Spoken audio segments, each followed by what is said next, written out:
Mining for precious metals is a messy business. It's not only hugely expensive, but it comes at a high environmental cost, resulting in the contamination of land and water and the loss of biodiversity. But these metals are key components in modern technology, and as our desire for electronics and electrical equipment soars, our throwaway culture is seeing more and more of these valuable, finite resources being lost to landfill.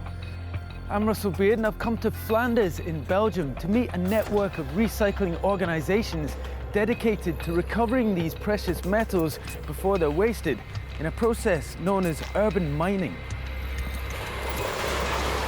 It's estimated that worldwide only 13% of the electronic and electrical waste that's generated each year is recycled.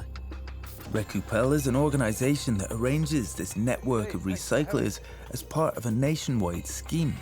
It looks like the contents of someone's flat that you've just jammed into a box there, isn't it? Yes, but it's a big volume, of course. Annually, we collect approximately 115,000 tons of e-waste every year. So the focus is more on urban mining nowadays in the recycling industry. So a producer, a manufacturer, a retailer has the obligation to take back the old appliance when he sells a new one. I mean, you're talking about recycling the metals, but I guess you're also recycling all the energy and the manpower that it took to get that stuff out of the ground in the first place. Yes.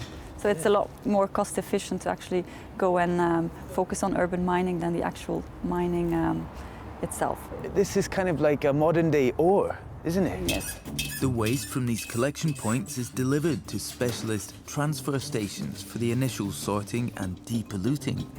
Oh. I haven't quite got the hang of this. So we're off to the transfer station. Buckle up.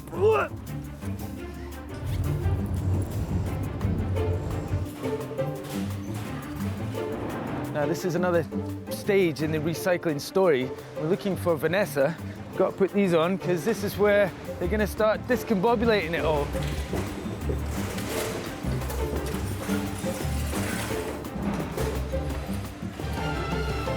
It's an army of people you got here, eh?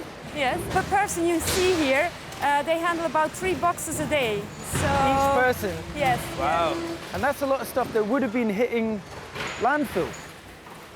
The first job in the plant is to separate the different materials and extract anything toxic. For anyone that ever got told off as a child for breaking things in the house, this would just be like a dream job. Special Kevlar gloves. Get some clips. It's an important part of this process is getting rid of these tables. This is the depolluting part, so these all get processed separately. We chuck those into that, and the rest of it goes on the conveyor belt. This is fun, man. I got carried away there. Sneaky little cable got on there. Yes. I think part of the trick is trying to make as much noise as possible. What is that? I don't even know what that is. Plastic? Laptop? Laptop. Laptop. In here? Batteries in there, okay. Once separated, the metals are ready to be recycled.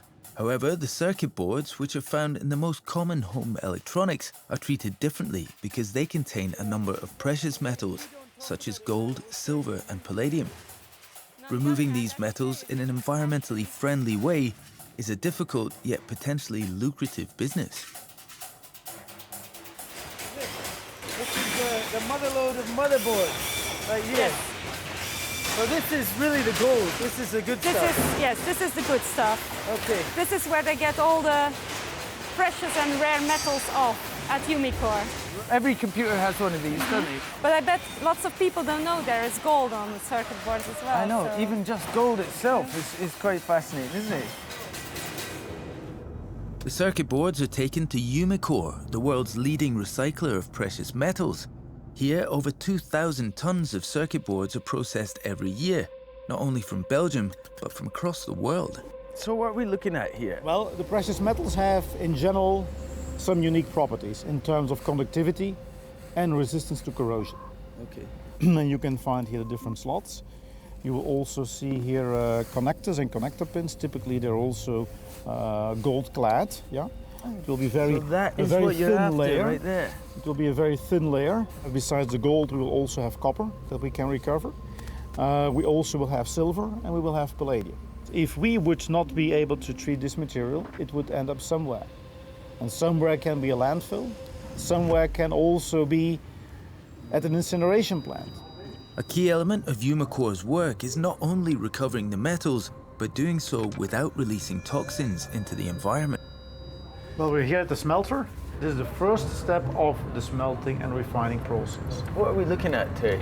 I can actually feel vibrations in the glass. We are injecting fuel, oxygen and other materials into the molten metal bath. Is that underneath there. us right That's underneath there. It's a big pot. Yeah. So we are feeding the material here.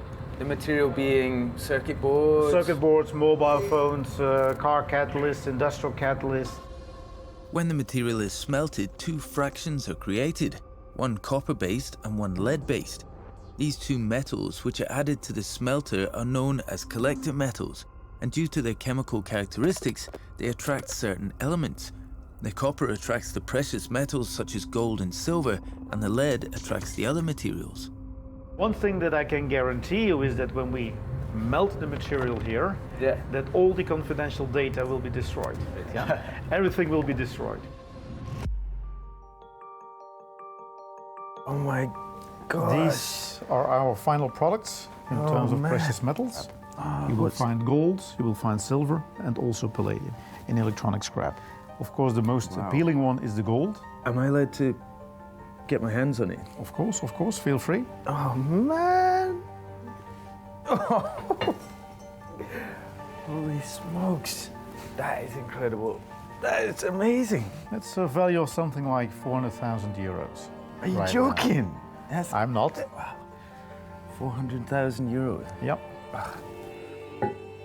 The amazing thing about this system is that because metals such as gold don't lose their properties, urban mining, if perfected, could put an end to electronic waste ending up in landfill. This could just carry on going round and round and round in the system. You will have something like 300 grams of gold per metric ton of mobile phones. Whereas if you do mining, you will have an ore with something like 2 or 5 grams of gold per ton. So it's a fraction. So what we have 40, here in the urban mine in the cities is much higher in concentration. So it would really be a shame to lose it. Yeah. Let's reclaim it, let's recover it, let's recycle it. Our modern consumer culture is increasingly focused on having the latest products, a trend that's resulting in more and more goods being thrown away.